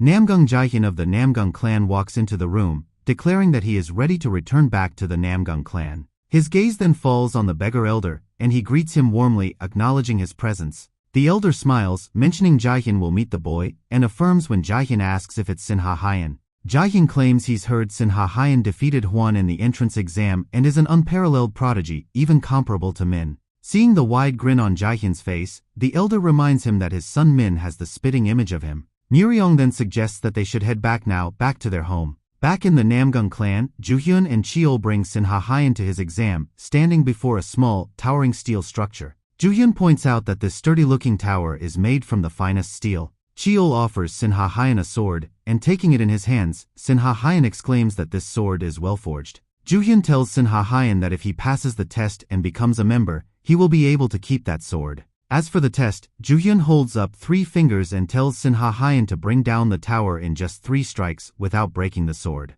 Sin Ha-hyen asks if he can touch the tower, and Ju-hyun grants him the permission. So, Sin Ha-hyen begins running his hand along the surface of the tower, carefully trying to understand and feel it better. He notes that this tower is solid and precise, and also realizes that with his current inner energy, he cannot topple it on his own. Placing his palm on the tower, Sin Ha-hyen begins feeling the chi flowing from where the ingots meet, sensing its subtle power. This means that though the tower appears to be one solid piece, it is actually not, with many gaps wherever the ingots meet. Understanding this weakness of the tower, Sin Ha-hyen reaches for his sword with determination. Ju-hyun and Cheol notice that Sin Ha-hyen is using some kind of sword-drawing technique. Normally, examinees use inner energy to push the sword against the tower with force, but the sword-drawing technique prioritizes speed and precision over weight. As Cheol notes, Sinhahayan's stance undermines the test's intent, which is to rely on raw power. Meanwhile, Sinhahayan takes in deep, steady breaths, calming himself as his inner energy begins flowing out from him.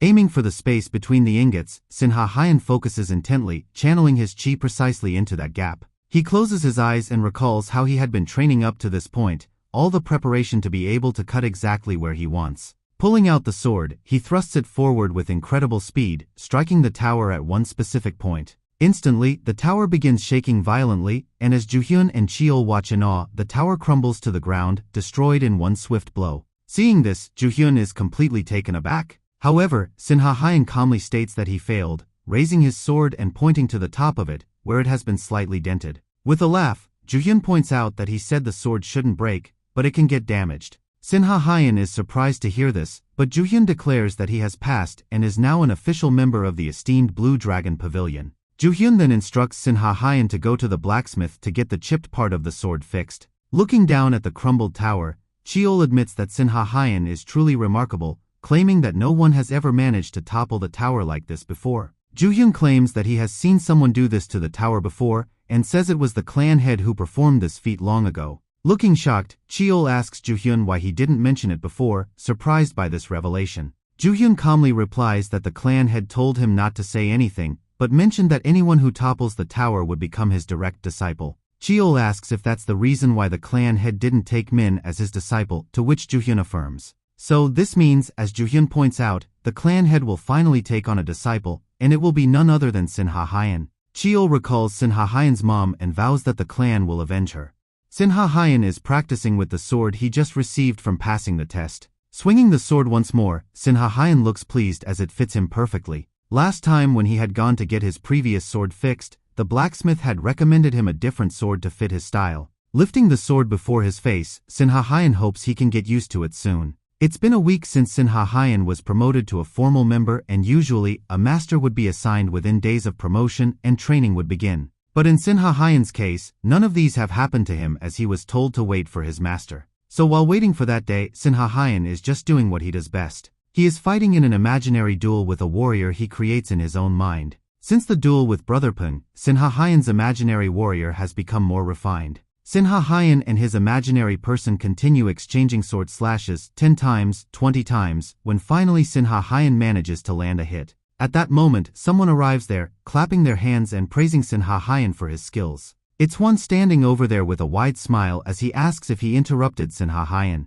Sinhahayan assures him he didn't and claims he was actually thinking of visiting Hwan. Hwan congratulates Sinhahayan for being a formal member and reveals that when he took the test, he failed twice, as Sinhahayan says he got lucky. Hwan notes that luck is important too but points out that Sinhahayan didn't pass just because of luck. With a smile, Sinhahayan thanks Hwan for his compliment. Hwan asks Sinhahayan if he was sparring alone, and Sinhahayan confirms he was, so Hwan suggests he try sparring with him in exchange. Since he hasn't brought his sword, Sinhahayan says they should do a simple duel like they did in the Blue Dragon Pavilion entrance exam. Deciding to see how fast he can win, Sinhahayan agrees to Hwan's suggestion. Stretching his arms, Hwan clenches his fist and getting up in an offensive position dares Sinhahayan to get ready. And then he starts the footwork and begins approaching Sinhahayan as Sinhahayan notices the infinite steps Hwan is doing are much faster than before. As Hwan thrusts his palm forwards, Sinhahayan quickly moves aside and dodges it. Hwan once again thrusts his other hand, and this time it lands, which Sinhahayan blocks with his arms.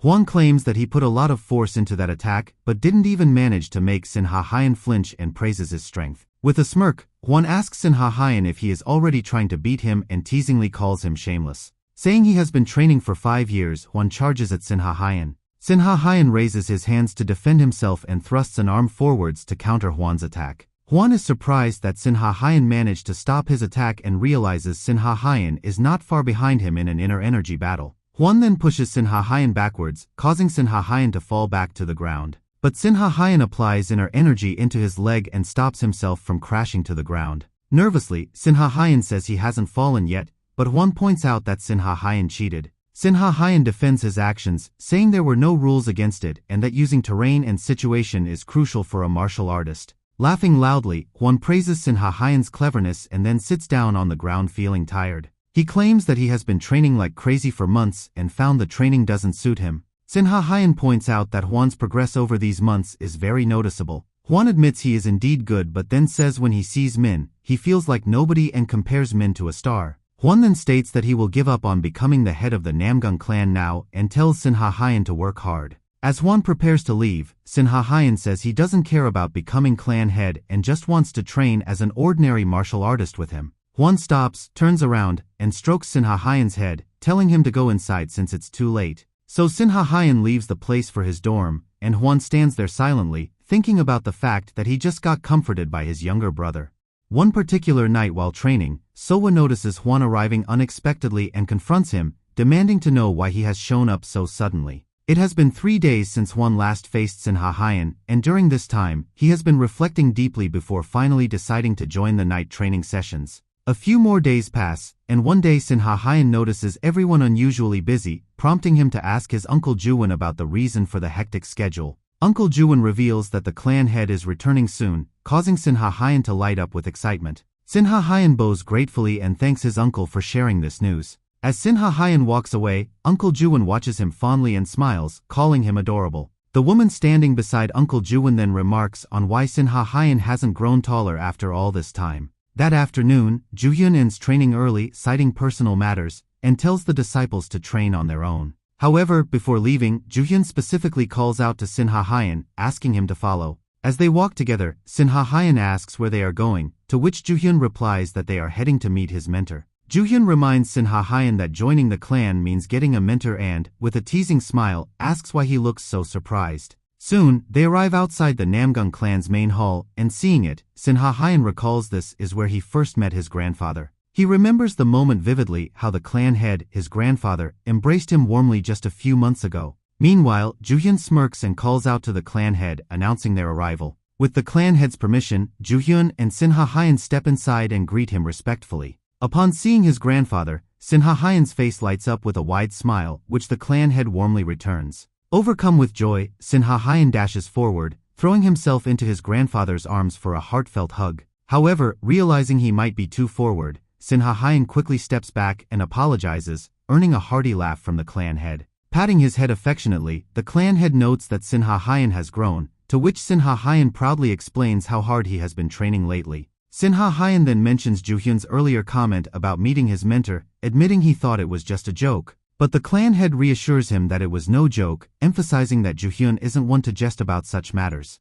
With a formal declaration, the clan head announces that he will personally be Sinha Hyan's mentor from now on. He asks Sinha Hyan if he's happy with the arrangement, and though delighted, Sinha Hyan admits he's too surprised to have expected such an honor. Just then, the beggar elder arrives, addressing Sinha Hyan as an ungrateful brat. He accuses Sinha Hyan of easily accepting the clan head's offer while rejecting his own in the past. Sinha Hyan is visibly taken aback by the beggar elder's sudden outburst and accusation. Pressing further, the beggar elder demands to know why Sinha Hyan had refused to become his disciple. Sinha Hyan hesitates before saying he wishes to stay with the Namgung clan, prompting the beggar elder to sarcastically ask if he sees the beggars' sect as merely a den of beggars. Gathering courage, Sinha Hyan clenches his fists and firmly states that this is his home, and he won't leave it for anywhere else. Hearing this declaration, the beggar elder remains silent for a moment. Suddenly, a smirk spreads across his face, and he bursts into laughter, jokingly asking the clan head how he managed to bewitch Sinha Hyan so thoroughly.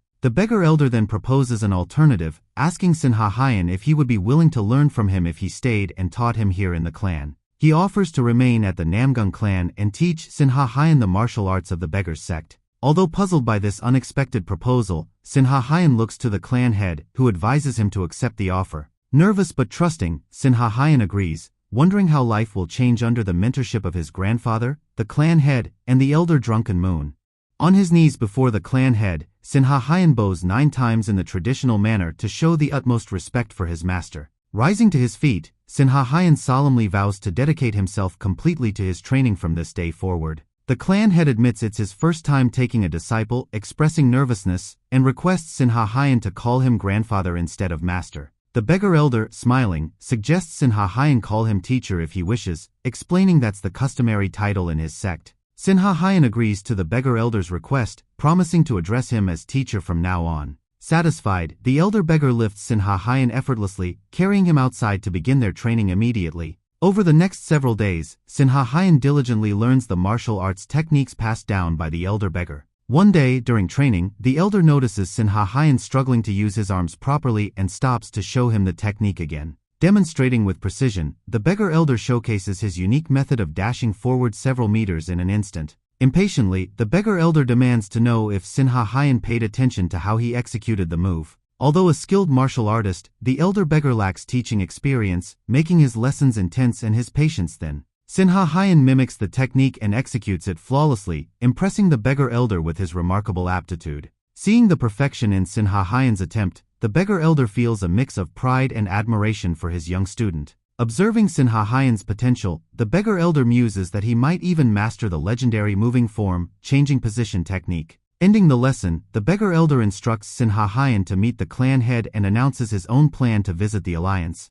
When Sinha Hayan asks if he means the Murim alliance, the elder confirms it with a knowing smile. The following day, Sinha Hayan trains under the clan head, who carefully examines his energy channels and meridians. Amazed, the clan head realizes Sinha Hayan possesses unusually broad meridians, explaining his rapid energy absorption. Curious, the clan head asks if the beggar elder ever mentioned a special constitution or a heavenly martial body to Sinha Hayan. Sinha Hayan shakes his head, explaining the beggar elder always dismissed his progress by calling him shameless instead. Laughing, the clan head hands Sinha Hayan a small pouch. Opening it, Sinha Hayan discovers a rare and precious round pill known as Jasadin. The clan head reveals he got the Jasadin from the Murim alliance leader as a gift to celebrate Sinha Hayan becoming his disciple. Advising patience, the clan head reassures Sinha Hayan not to feel disheartened if he can't absorb all the energy and encourages him to eat the pill. Following the instruction, Sinha Hayan eats the Jasadin and sits in the lotus position, legs crossed and eyes closed.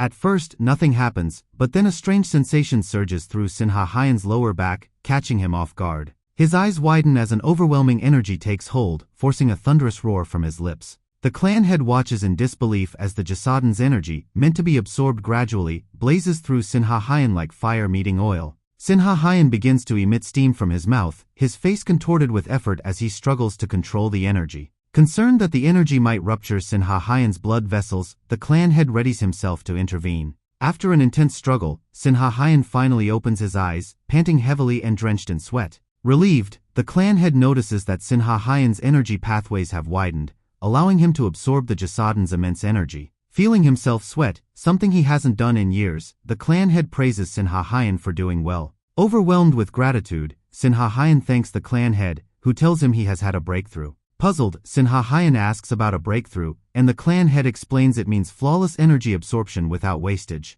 At the clan leader's request, Sinha Hayan channels his inner energy, amazed at the massive power now at his disposal. Proud of his disciple's progress, the clan head assures Sinha Hayan that even greater achievements await him. Encouraged, Sinha Hayan vows to train harder than ever. The clan head permits Sinha Hayan to practice with his sword during the night training, further boosting his spirits. As Sinha Hayan heads off to train under the starlit sky, the clan head gazes outside, confident that the Namgung clan's future is in safe hands. Sinha Hayan stands focused, sword in both hands, eyes closed as he channels his inner energy, feeling its steady flow. A moment later, his eyes snap open, and with an intense concentration, he swings the sword downward with precision. Sinha Hayan executes the 8 directions wind and rain flawlessly, no longer collapsing from exhaustion, with energy to spare. Riding this momentum, he pushes himself further, developing a new and innovative sword technique. As he completes the technique, his breaths come in gasps, his face glistening with sweat from the exertion. Taking a deep breath, he feels proud of his stamina, realizing he didn't collapse after executing both the 3 talents sword technique and his new move. A smile spreads across his face as he decides to name the new technique the Storm Sword, looking forward to showcasing it to his grandfather. The next day, during his lesson with the clan head, Sinha Hayan impresses him by showing no trace of turbid energy. The clan head admires this rare feat, and Sinha Hayan humbly thanks him. The clan head remains astonished that, even after consuming a full spirit pill, Sinha Hayan has maintained such a pure energy flow.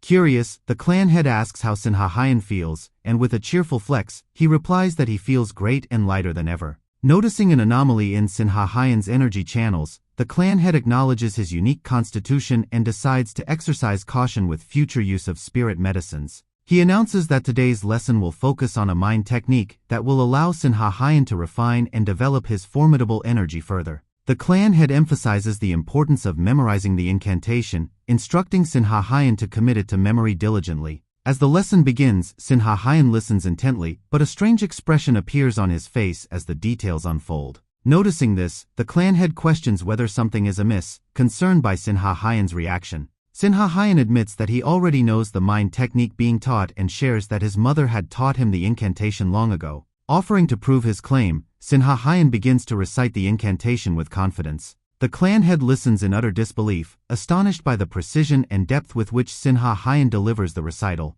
As Sinha Hyan finishes, the clan head marvels at the perfection of his recitation and asks if he faces any difficulties in circulating the Changung Daean inner energy. Smiling brightly, Sinha Hyan reassures him that he has no issues and understands the technique completely. Pleased yet stunned, the clan head praises Sinha Hyan for his remarkable grasp of the incantation. However, internally, the clan head grapples with the impossibility of Sinha Hyan's rapid progress, as if he bypasses the process of realization altogether. Acknowledging Sinha Hyan's mastery of the Changung and Daean sword techniques, the clan head announces he will now teach him a more advanced technique. Hearing this, Sinha Hyan's eyes light up with excitement as he recalls something he wishes to show the clan head. Leading the clan head outside, Sinha Hyan readies himself to demonstrate the new sword technique he developed the night before. Standing firm, he grips his sword with both hands and takes a deep, calming breath, his eyes remaining closed. Observing Sinha Hyan's stance, the clan head immediately recognizes it as the Three Talents sword technique. Opening his eyes sharply, Sinha Hyan begins the 8 directions wind and rain, executing the technique with flawless precision. The clan head watches, utterly astonished, as Sinha Hyan's movements unfold before him. Building on the momentum, Sinha Hyan transitions into his storm sword technique, his blade slashing through the air. The sheer power and originality of the move leave the clan head momentarily speechless. As the dust settles around him, Sinha Hyan offers a proud smile, explaining that this was the technique he crafted the previous night. Stroking his beard thoughtfully, the clan head approves of the technique and heaps praise upon Sinha Hyan for his innovation. Flustered yet beaming with pride, Sinha Hyan thanks the clan head for the kind words. However, the clan head points out a critical flaw in the technique, warning that the sword's rotation leaves an opening vulnerable to stronger opponents. He advises Sinha Hyan to consider how to halt and redirect the sword if it fails to cut through in one strike. Declaring that it is now his turn, the clan head announces he will demonstrate the Changung Daean sword technique and instructs Sinha Hyan to observe closely. Raising his sword, the clan head begins his demonstration, moving with such grace and speed that his blade seems to slice through space itself. Completing the display, the clan head turns to Sinha Hyan, asking if he paid close attention, and though Sinha Hyan nods, his expression betrays dissatisfaction. Sinha Hyan voices his concern, pointing out that the technique appeared to combine 2 incompatible sword styles forcibly. Sinha Hyan remarks that the sword technique feels like it is both one and not one, adding that the movements seem oddly familiar to him. The clan head reveals that the Changung Daean sword technique combines the Changung and Daean sword techniques. Hearing this, Sinha Hyan finally understands why the technique felt like 2 different styles forced together. As Sinha Hyan delves deeper into thought, his expression becomes more puzzled, prompting the clan head to encourage him to share what is on his mind. Sinha Hyan politely requests a moment to organize his thoughts, closing his eyes to focus deeply. Immersed in deep contemplation, Sinha Hyan exudes a radiant joy that the clan head acknowledges as genuine passion for martial arts.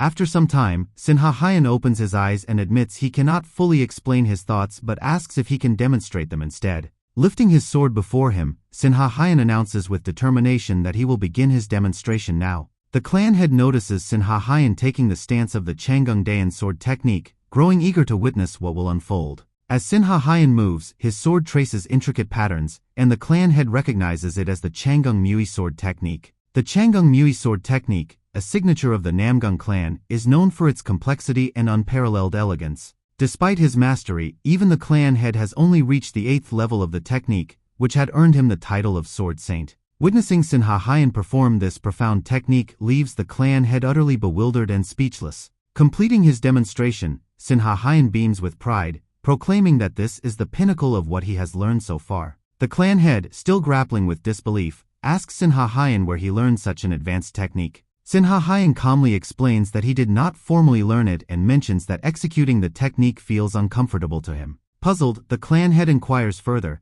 asking what Sinha Hyan means by uncomfortable. Sinha Hyan then performs the Changung sword technique followed by the Daean sword technique, showcasing their distinct characteristics. He elaborates that the ancestor who created the Mui technique likely aimed to fuse the strengths of these two individual techniques. Sinha Heian theorizes that the Changung Dayan sword technique was an initial attempt, which explains its awkwardness in some parts. He confidently adds that the ancestors must have worked tirelessly to refine and evolve the technique over generations. The clan head asks if this insight is how Sinha Heian managed to achieve the Mui sword technique on his own, to which Sinha Heian nods in confirmation. Handing over his sword, Sinha Heian watches as the clan head takes it, marveling aloud at the evolution of the Mui sword technique from its predecessors. This realization stirs a doubt within the clan head, questioning whether he has truly mastered the Changung and Dayan sword techniques. Overwhelmed by this feeling, he grips the sword firmly and swings it downward with all his might. A surge of power courses through him, a sensation akin to a storm, a phenomenon he has only experienced a handful of times in his life. This overwhelming sensation, long associated with moments of clarity and growth, is what the clan head calls enlightenment.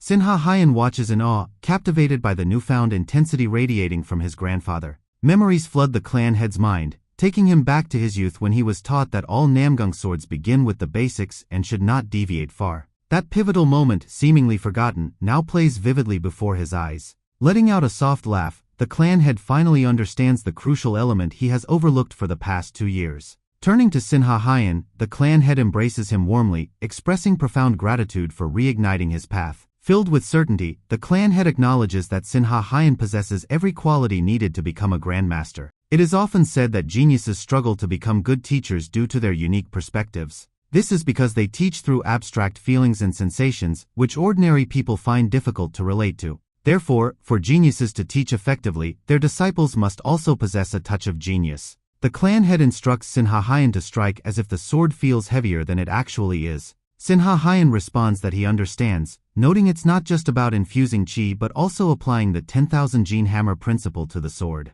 With a pleased smile, the clan head affirms Sinha Heian's insight, feeling proud that his grandson seems to learn tenfold from a single lesson. Sinha Heian observes that the 12th form of the Changung sword technique is for counterattacks, not direct strikes, and suggests a different stance. However, the clan head explains in a friendly manner, as if talking to an equal, that the suggested stance could create additional problems. Absorbing every bit of wisdom from the clan head, Sinha Heian diligently works on perfecting his Changung Mui sword technique. Although the clan head wishes to focus entirely on Sinha Heian's growth, his responsibilities as head of the clan prevent him from doing so. On this particular day, the clan head must inspect the nearby villages to observe their conditions, so he decides to bring Sinha Heian along. As they walk, Sinha Heian, trailing behind, curiously asks why the clan head doesn't bring guards, to which the clan head laughs and says he doesn't need any. During their journey, the clan head stops at a blacksmith's shop and asks warmly about his well-being. Turning with joy, the blacksmith expresses happiness at seeing the clan head after a long time.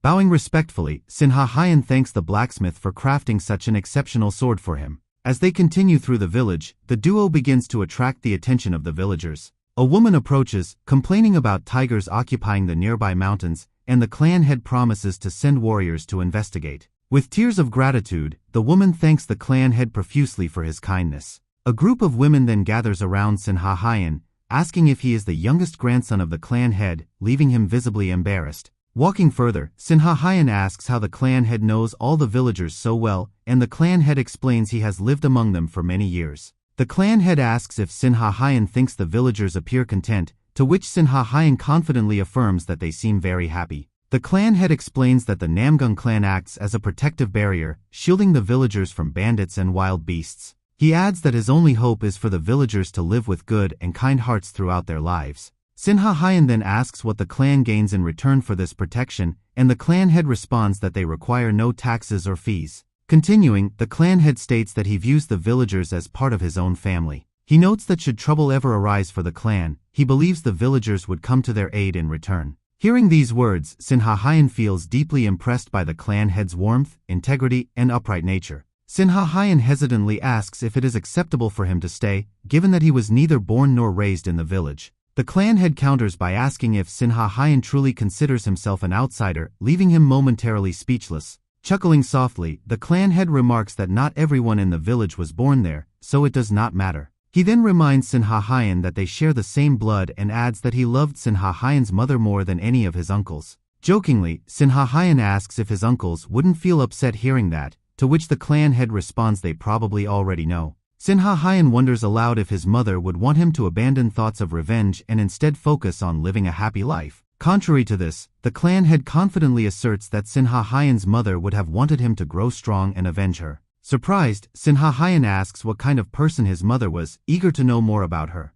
After walking some distance, they arrive at the escort agency operated by the Namgung clan. The clan head explains that the escort agency serves as the primary source of income, ensuring the clan's prosperity. Namgung Hwayan, the head of the Blue Dragon escort agency, spots the clan head and greets him warmly, politely inquiring about the reason for his visit. Noticing Sin Ha Hyun, Hwayan introduces himself and exchanges greetings with Sin Ha Hyun, who introduces himself in return. Observing the energy emanating from Sin Ha Hyun, Hwayan confirms the rumors of his extraordinary abilities. Seeing Hwayan's cheerful demeanor, Sin Ha Hyun gains a deeper understanding of the clan head's words about everyone being a family. Inspired by this, Sin Ha Hyun resolves to treat everyone around him as part of his own family. The clan head notices Sin Ha Hyun's happiness and feels a proud grin spreading across his face. Turning to Hwayan, the clan head announces they will have dinner there, prompting Hwayan to eagerly take charge of the preparations. Time has passed quickly since Sin Ha Hyun arrived at the Namgung clan, and he has now turned 11, marking a significant milestone. Over the years, Sin Ha Hyun's status in the Namgung clan has soared, earning him titles like Prodigy, Heaven-Sent Talent, and Direct Disciple of the Sword Saint. At present, Sin Ha Hyun is preparing to spar with Wu Jin, a member of the Blue Dragon Pavilion, both of them eager to refine their skills. Wu Jin lunges forward with a swing of his sword, but Sin Ha Hyun effortlessly leaps backward, evading the strike with precision. Observing Wu Jin's techniques, Sin Ha Hyun notices the feints in his attacks but quickly disarms him with a swift motion, finding them insufficient to stop him. Without hesitation, Wu Jin raises his hand high and admits defeat. Despite his loss, Wu Jin remains pleased and asks for advice, prompting Sin Ha Hyun to suggest improving his footwork. Sin Ha Hyun elaborates that Wu Jin's tendency to drag his feet in the direction of his sword movement makes his attacks predictable. He suggests that if Wu Jin practices his footwork diligently, he could improve significantly.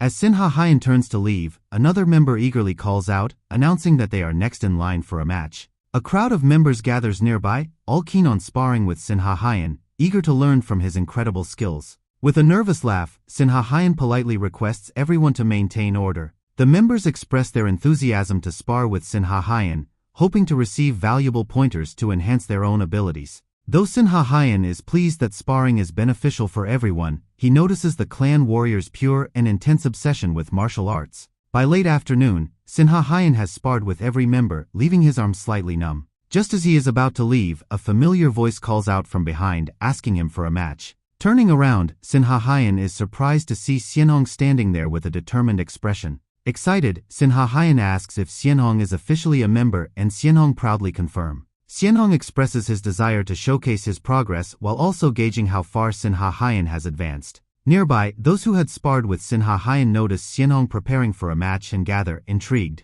Facing Sin Ha Hyun, Xianhong raises his sword confidently, observing how much Sin Ha Hyun has grown and changed over time. With a swift move, Xianhong charges at Sin Ha Hyun, their swords clashing fiercely. Their eyes meet with intensity as Sin Ha Hyun counters with a powerful swing, forcing Xianhong to leap backward. Sin Ha Hyun comments that he expected Xianhong to block instead of dodging. As the battle continues, Xianhong recognizes that Sin Ha Hyun's inner energy has grown immensely, even surpassing his own. However, Xianhong is determined not to be outdone, channeling his inner energy into his sword until it radiates like a glowing blade. Sin Ha Hyun observes Xianhong's technique and notes that pouring excessive energy into the sword could exhaust him quickly. The two charge at each other once more, their swords meeting midair. This time, however, Xianhong's sword snaps in two, unable to withstand the overwhelming power. Holding the broken half of his sword, Xianhong looks stunned but graciously admits defeat, acknowledging Sin Ha Hyun's superior strength. Sin Ha Hyun, trying to console Xianhong, assures him that he has become much stronger than before. Taking the moment to offer advice, Sin Ha Hyun suggests that Xianhong might be better suited to wielding a saber rather than a sword. He explains that Xianhong's aggressive fighting style and energy infusion techniques would align better with saber techniques. Sin Ha Hyun questions why Xianhong has been trying to master unfamiliar sword techniques. Suddenly, Xianhong interrupts Sin Ha Hyun, his face filled with surprise, and asks how much Sin Ha Hyun knows about him. Facing Sin Ha Hyun directly, Xianhong earnestly asks him how much he truly knows about him. Looking slightly puzzled, Sin Ha Hyun responds by asking Xianhong what exactly he means. However, Xianhong abruptly dismisses the subject, claiming he misspoke and quickly retracting his words. Turning away, Xianhong states that the match was enjoyable and suggests they have another one sometime later. Sinha Haiyan watches as Xianhong walks away, still confused. That evening, Xianhong stands alone outside his residence, gripping his saber tightly in one hand. His mind is flooded with memories of the lightning saber bestowed upon him by his father, alongside harsh warnings not to grow arrogant. He reflects on how, in the northern Peng family, greatness is met with attempts to suppress it, while here, the Namgung clan fosters genuine encouragement. The warriors here train relentlessly, as if their very lives depend on surpassing the geniuses around them. This, Xianhong believes, is what makes the Namgung clan the most formidable martial arts family in the world. Suppressing his thoughts, Xianhong swings the saber with immense force, cutting through the still night air. He continues executing a series of powerful saber swings, each movement deliberate and precise. The Haiyan One lightning saber is the northern Peng family's signature technique, though much of it has been lost to time. Xianhong questions why his father entrusted him with the saber despite its deeply symbolic significance. As he stands lost in thought, Xianhong senses someone approaching and instinctively turns around. To his surprise, it is Sinha Haiyan, who seems to have sought him out intentionally. Sinha Haiyan explains that he had a feeling Xianhong would be here and decided to come and see him. Spotting the saber, Sinha Haiyan exclaims in awe and asks Xianhong if he can examine it. Holding the saber in his hands, Sinha Haiyan carefully studies it, visibly impressed by its craftsmanship. He curiously asks why Xianhong has not been carrying such an extraordinary weapon until now. Xianhong explains that he has been focusing on mastering sword techniques, which make the saber unsuitable for his training. Sinha Haiyan then asks why Xianhong doesn't simply abandon those techniques, surprising Xianhong with his directness. Xianhong explains that swords excel in transferring inner energy to maximize sharpness, making them superior to sabers. Sinha Haiyan acknowledges this but points out that a saber, when wielded with great force, can cause devastating damage. He questions Xianhong's decision to give up the saber entirely. With a heavy sigh, Xianhong admits that he was exiled from his family and had no choice but to set the saber aside. Sinha Haiyan expresses confusion, reminding Xianhong that he came here to study, not because of an exile. Xianhong clarifies that his father sent him here as punishment, which he perceives as an indirect form of exile. Sinha Haiyan counters by suggesting that if his father gave him the saber, it might have been a gesture of affection, not rejection. He posits that Xianhong's father sent him to the Namgung clan to protect him and provide him with the best possible opportunities. Sinha Haiyan asserts that there must be a specific reason behind Xianhong's presence here, urging him to reconsider his perspective. Xianhong appears surprised, admitting he had never thought of his exile in such a light before. Delving into his memories, Xianhong begins to suspect that his father may have sent him away to shield him from his brothers and to preserve the Haiyan One lightning saber technique. To illustrate his thoughts, Xianhong raises the saber and demonstrates its unique movements, swinging it with precision. Sinha Haiyan watches in awe, sensing the sheer destructive power behind each strike of Xianhong's saber technique. Observing the demonstration, Sinha Haiyan gains a deeper understanding of how sabers differ fundamentally from swords. After several intricate swings, Xianhong pauses and admits that his knowledge of the technique is incomplete. Declaring his intent to figure it out on his own, Xianhong turns to leave, but Sinha Haiyan stops him with an unexpected comment. Sinha Haiyan reveals that watching Xianhong's saber technique inspired a new sword technique in his mind. Puzzled, Xianhong asks Sinha Haiyan to explain what he means by that statement. Raising the saber, Sinha Haiyan demonstrates with a powerful swing, executing a technique. Xianhong is left speechless, realizing that Sinha Haiyan is adapting the Haiyan One lightning saber technique with incredible precision. However, upon closer observation, Xianhong notices subtle differences, as Sinha Haiyan incorporates thrusting and reverse edge movements into the technique. Sinha Haiyan has successfully transformed the saber technique into an entirely new sword technique, adding his unique touch. Sinha Haiyan continues gracefully alternating between sword techniques and saber techniques, blending them seamlessly as he performs before Xianhong. Xianhong watches in sheer amazement, unable to believe the brilliance unfolding in front of his eyes. At last, Xianhong realizes that the Haiyan One lightning saber was never an incomplete martial art as he had previously thought. Instead, it dawns on him that this was his father's will, a legacy he was meant to complete, and tears begin welling up in his eyes. Overwhelmed, Xianhong grabs Sinha Haiyan's hand and expresses heartfelt gratitude for guiding him to find the correct path. With a resolute voice, Xianhong declares that he will inform Guiyunyan, their master, about his decision to train differently from now on. Filled with determination, Xianhong vows to complete the Haiyan One lightning saber and eventually return to the Peng family with pride. Pleased by Xianhong's newfound resolve, Sinha Haiyan reassures him that he has the potential to succeed. Though Sinha Haiyan had only provided a small hint to the Haiyan One lightning saber, he is satisfied that Xianhong unraveled its essence all by himself. Reflecting on the experience, Sin Ha Haiyan feels a sense of accomplishment, having gained a unique sword technique through this process. As he ponders a name for his new creation, he first considers Haiyan One Lightning Sword, but the sight of the bright moon inspires him to call it the Moonlight Sword technique. Meanwhile, Sowa, already displeased by Huan's involvement in nighttime training, grows even more frustrated upon seeing Xianhong joining as well. Nervously, Xianhong explains his desire to train harder alongside Sin Ha Haiyan, but Sowa protests, claiming the space is too cramped for more participants. In response, Sin Ha Haiyan reminds Sowa that she isn't an official member yet and thus cannot boss others around, provoking her anger further. Realizing the brewing storm, Sin Ha Haiyan quickly bolts as Sowa chases him down, determined to teach him a lesson. Observing the commotion, Xianhong asks Huan if they should intervene, but Huan casually remarks that running would be great footwork training. A few days later, Sin Ha Haiyan is seen training under the supervision of his grandfather, the clan head. As Sin Ha Haiyan practices his sword techniques, the clan head watches in astonishment.